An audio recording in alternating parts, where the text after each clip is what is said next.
En geometría, uno de los temas que podemos encontrar a simple vista es la simetría. Está presente en la naturaleza, en la arquitectura, en nuestra casa y en muchos otros lugares. Hablemos de la simetría axial, la cual ocurre cuando una figura se divide por un eje de simetría y la figura que se forma del otro lado es igual en tamaño y forma. En la simetría axial, a cada punto de la figura trazada le corresponde un punto de la otra figura formada a partir del eje de simetría. De esta manera, el eje de simetría se convierte en la mediatriz, ya que divide justo a la mitad cualquier línea perpendicular. A las simetrías axiales también se les llama isometrías, porque conservan la misma distancia entre cada uno de sus puntos. A cada punto de la figura formada en el otro extremo del eje se le denomina punto homólogo y se representa con una pequeña comilla, la cual se conoce como prima.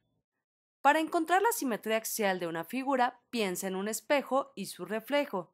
Cuando nos miramos en un espejo, lo que vemos a través de él es exactamente lo mismo. Lo único que cambia es la orientación de las cosas. Vamos a construir la figura simétrica de este triángulo. Lo primero que haremos será trazar el eje de simetría y a partir de este trazaremos los puntos homólogos. Para medir la distancia de cada uno de los puntos al eje de simetría, usaremos una regla. Así que la distancia del punto A al eje mide 7 centímetros.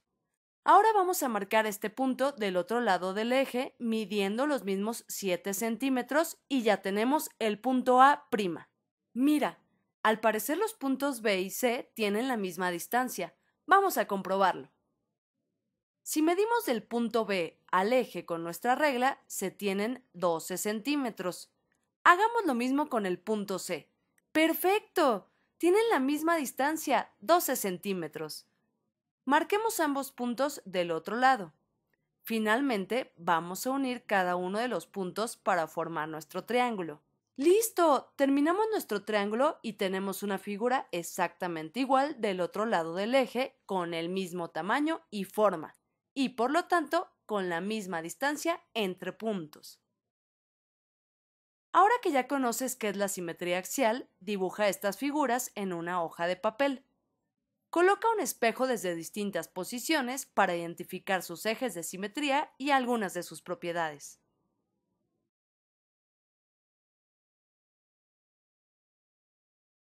En las reuniones, acostumbro poner a jugar a mis amigos y familiares con dados para ganarse premios ocultos.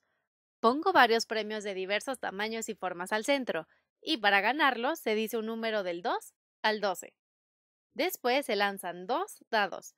Si la suma de lo que salga en los dos dados es igual al número que se dijo, se puede tomar un premio del centro. Es muy divertido porque todo depende del azar, y no sabes qué premio te llevas ni tampoco qué número sumarán los dados. Usemos las matemáticas para saber con qué números tenemos más probabilidades de ganar.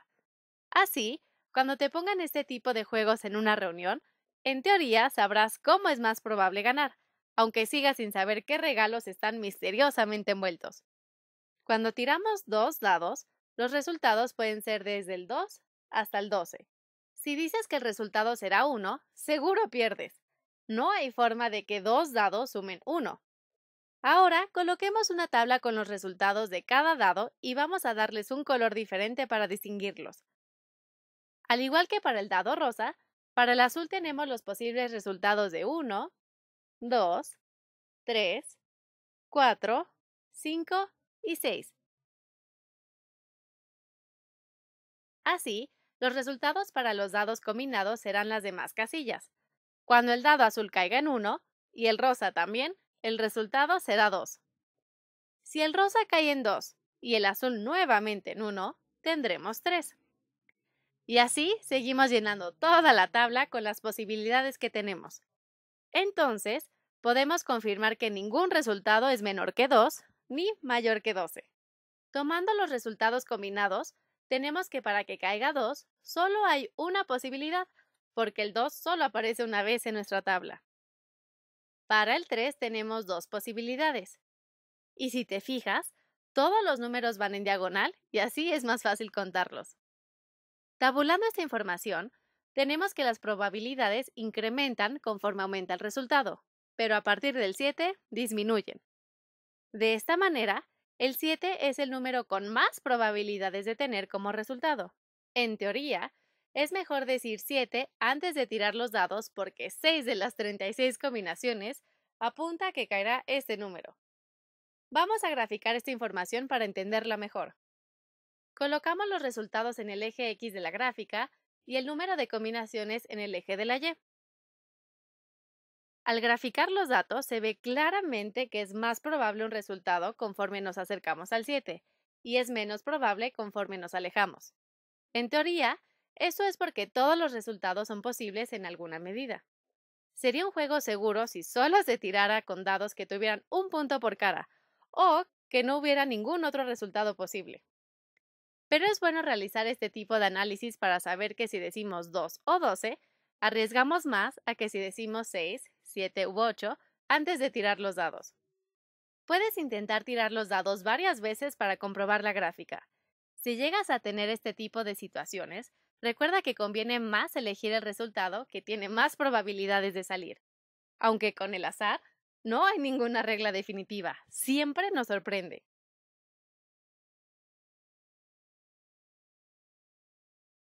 El lenguaje algebraico es otra manera de comunicar y representar las operaciones matemáticas. Y la verdad es que lo has usado desde hace mucho tiempo. Observa las siguientes imágenes. Estas fórmulas de figuras geométricas son expresiones algebraicas porque están compuestas de números, letras y operaciones matemáticas.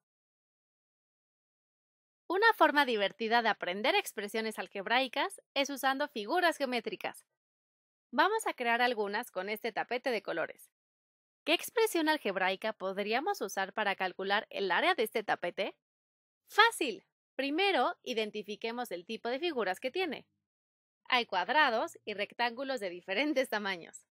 Es conveniente que veamos cada una de estas figuras por separado para poder calcular sus áreas y así crear una sola expresión para todo nuestro tapete. Comencemos con el cuadrado.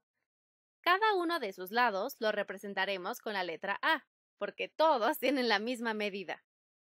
En álgebra, a cada una de las letras de una expresión se le llama literal.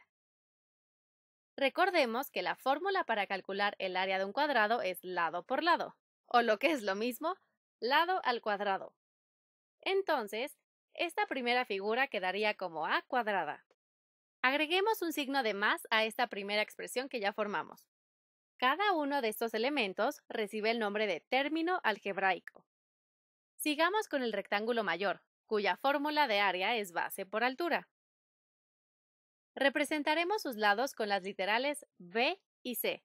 Una será la base y la otra la altura. Así que la expresión sería B por C. En el lenguaje algebraico, dos letras juntas representan una multiplicación, por lo que nuestra segunda figura quedará como BC. Bien, ahora sumemos este término con A cuadrada y pongamos un signo de más para el siguiente. Continuemos con los cuatro cuadrados pequeños. Aquí podemos formar dos expresiones. Como nuestra figura es un cuadrado, debemos aplicar lo mismo que hicimos con el cuadrado amarillo. Vamos a elevar uno de sus lados al cuadrado.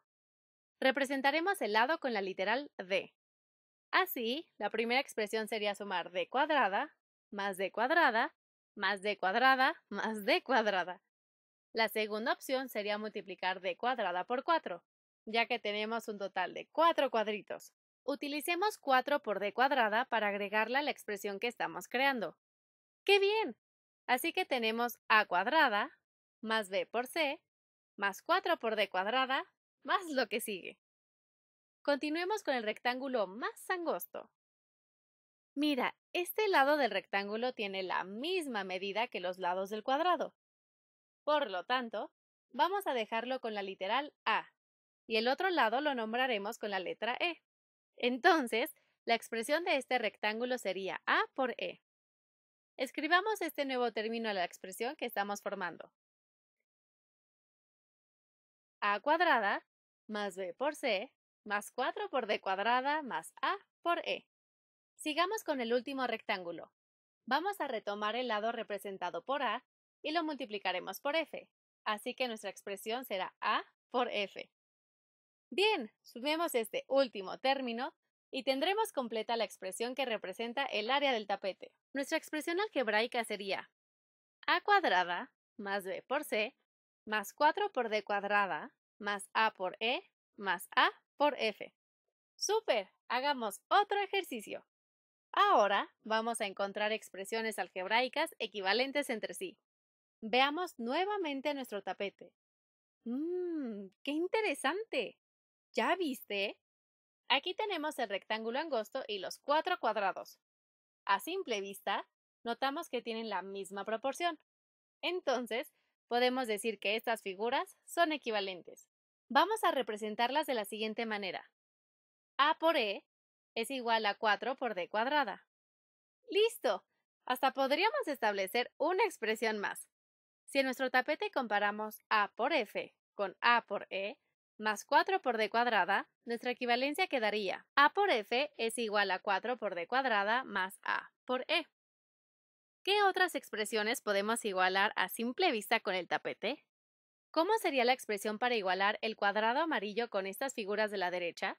Te invito a seguir descubriendo esta y otras expresiones algebraicas más.